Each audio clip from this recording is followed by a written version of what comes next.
Kellogg's Pep, the super delicious cereal, presents The Adventures of Superman. Faster than a speeding bullet. More powerful than a locomotive. Able to leap tall buildings in a single bound. Look, up in the sky. It's a bird. It's a plane. It's Superman. Yes, it's Superman. And today, as Clark Kent, he and Batman are searching the amusement park for Jimmy Olsen, Dick Grayson, and Lois Lane. The startling resemblance of Lois Lane to Dixie Lamar, who was wanted for murder, suggested to Dr. Bly, head man of a confidence ring, a plan whereby Lois would be forced to face the murder charge. Lured to Playland Amusement Park outside Metropolis, Lois disappeared under the eyes of Jim Olsen and Dick Grayson, in reality Batman's assistant Robin, while riding in a boat along the River of Horrors. Summoned separately by Jimmy and Robin, Kent and Batman arrived only to find that meanwhile the two boys had also disappeared.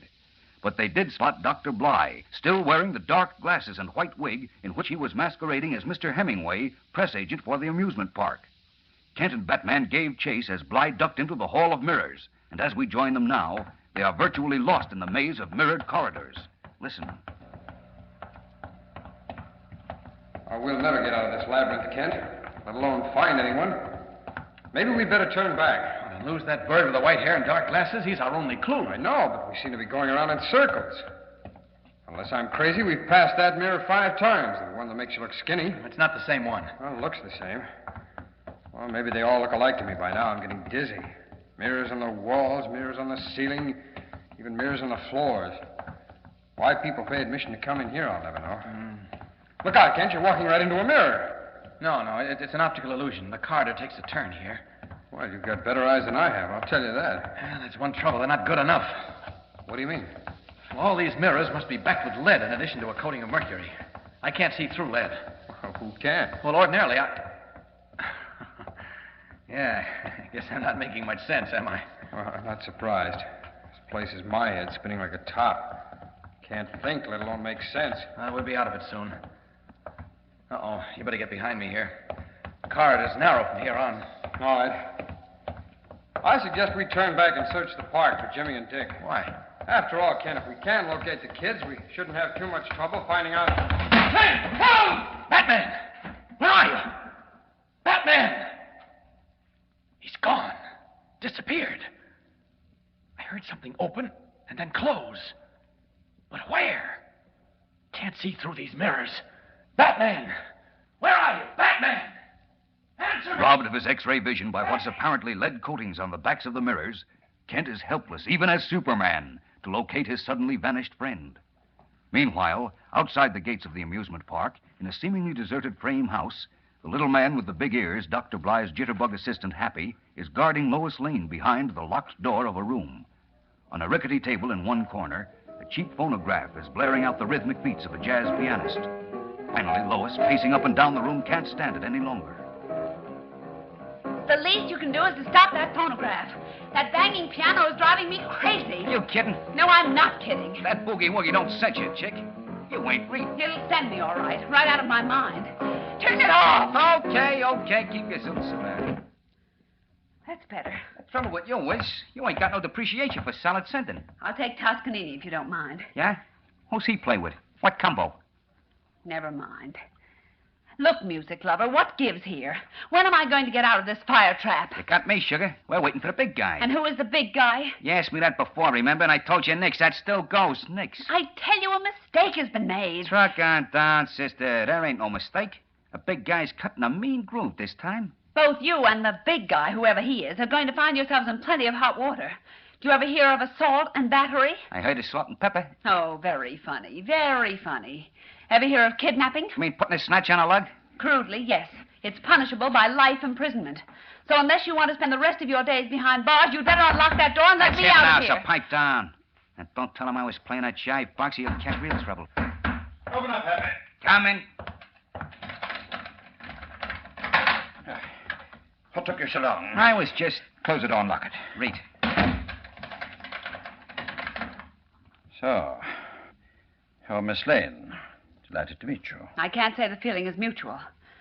What's behind all this? Hours of careful planning. Happy. Yeah, boss? The door locked? Tied her in a trap drum. How come you was pumping so hard? 2 men spotted me coming out of the Hall of Mirrors. Quite a time getting away from them. Oh, yeah? You don't recognize me, do you, Miss Lane? I can't say I do. Perhaps if I replace this white wig and dark glasses. Why, Mr. Hemingway. Ain't she the slick chick, Doc? Never mind the comments, Happy. Did you take care of those details at Miss Lane's apartment? Yeah, man. What's the meaning of all this? Why am I being held in this room? And why did you lure me to Playland under false pretenses? Because I need you, desperately, for a little plan I have in mind. What is it you want? Money? Perish the thought. Well, what is it? Nature endowed you with certain distinctive physical qualities, and a kindly providence led you into my hands. I'm afraid you'll have to explain further. All in good time, Miss Lane. A moment now. Happy, who's that? You got me, Doc. Stand back from the door. Keep your gun handy. Reach.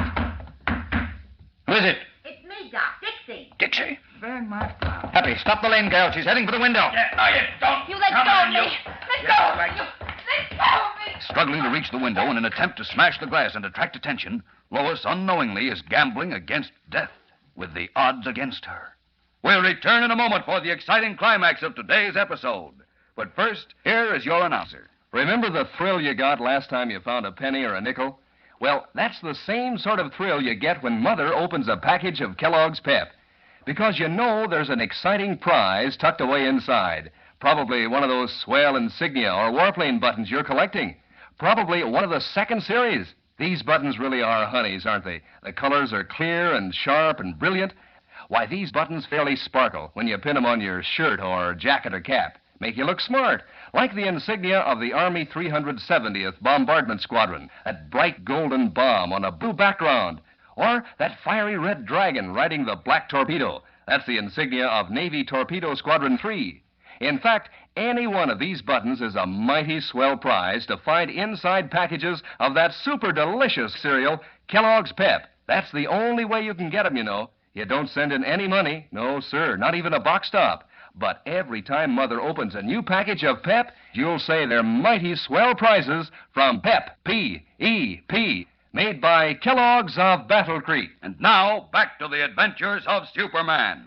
In a desperate bid to summon help, Lois attempted to reach and smash the window of the room in which she is being held captive by the wily Dr. Bly. But the attempt failed. Roughly handled by Bly's assistant, Happy, Lois is now unconscious, stretched out on a couch as Dr. Bly unlocks the door of the room to admit Lois's double, Dixie Lamar, the girl who is wanted for murder. Thought I told you to stay where you are. It got too hot in that phony lighthouse. What do you mean, too hot? Well, 2 guys and a cop came through the tunnel leading from the River of Horrors. I thought sure they were after me, so I beat it. You fool. I had the tunnel to the lighthouse blocked up. I heard him talking plain as day. The cop was Raleigh, the one that hangs around the park. They did go through the tunnel. They took the cutoff that opens out behind the Hall of Mirrors. Maybe. Anyways, I got cold feet, so I hightailed it over here. Nobody saw me, honest, Doc. Why do I allow myself to become mixed up with such imbeciles? Happy, Yeah, Doc? get a glass of water. Drop this powder into it. Force the water down Miss Lane's throat. Reach. So that's the dame looks like me, huh?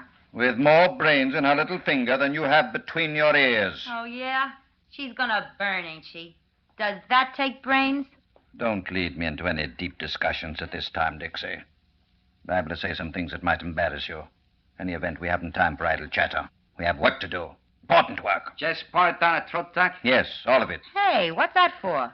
Just a little potion to make certain she's dazed and confused when she awakens. Now, Dixie, Yeah? change clothes with her. Change clothes. You heard me. All your clothes. Incidentally, is that the dress you wore when you stupidly shot the Federal agent? Yeah. Good. Comb her hair the way you comb yours. How are you going to work this deal, Doc? Very simply, once we have Miss Lane dressed in Dixie's clothes, including a mink coat... My mink coat? Oh, no. I'm not giving that up. What would you prefer to give up, you little fool? Your mink coat or your life? Oh, Doc, please. Give a gal a break. I repeat, your coat or your life. Don't be a trip, Dixie. Okay. Let her have it. If this scheme works, Dixie, I'll buy you another. You heard that, Happy. Yeah, I'm writing it on ice. All right, let's get going now. Dixie, start switching clothes while Happy and I go into the next room to make a phone call. And don't dawdle. Don't what? Don't waste time. Oh. Come on, Happy. Shag it right along, Doc. One of these days I'm going to take some time off and teach you the King's English. You don't have to, Doc. I know he's English. Whoever said ignorance was bliss must have been thinking of you, Happy. Say, thanks, Doc. And what's the lowdown? Soon as Dixie gets the girl dressed in her clothes, we're going to carry her out of here and sneak her into some dive in downtown Metropolis. That's where the police would have. How do you gotta find it? I'll show you. Where you calling? Listen and you learn. I'm listening. Hello? Metropolis Police Department? Huh? I'd like to speak to Inspector Henderson. Yes, it's important. Just tell him a friend. Keep your ears open, Happy. I'm right on a beam. Hello? Inspector Henderson? You want a girl named Dixie Lamar for murder, don't you? Never mind who this is. Just listen. You'll find Dixie Lamar at the Red Devil Cafe on South Street. I said you'll find Dixie Lamar at the Red Devil Cafe on South Street. Forging the last link in a deadly chain of circumstantial evidence aimed at pinning a murder rap on Lois Lane, the diabolical Dr. Bly tells Inspector Henderson where the false Dixie Lamar can be found. Will Bly's daring plan hold water? Or can Lois free herself from the trap? And what about Batman, lost somewhere in the baffling Hall of Mirrors? And Jimmy and Dick Grayson? Yes, and Superman, at the moment helpless and confused. Gang, there's excitement and thrills in every minute from now on as Lois Lane literally battles for her life. So don't miss it. Tune in tomorrow and every day, Monday through Friday, and follow The Adventures of Superman. Faster than a speeding bullet. More powerful than a locomotive. Able to leap tall buildings at a single bound.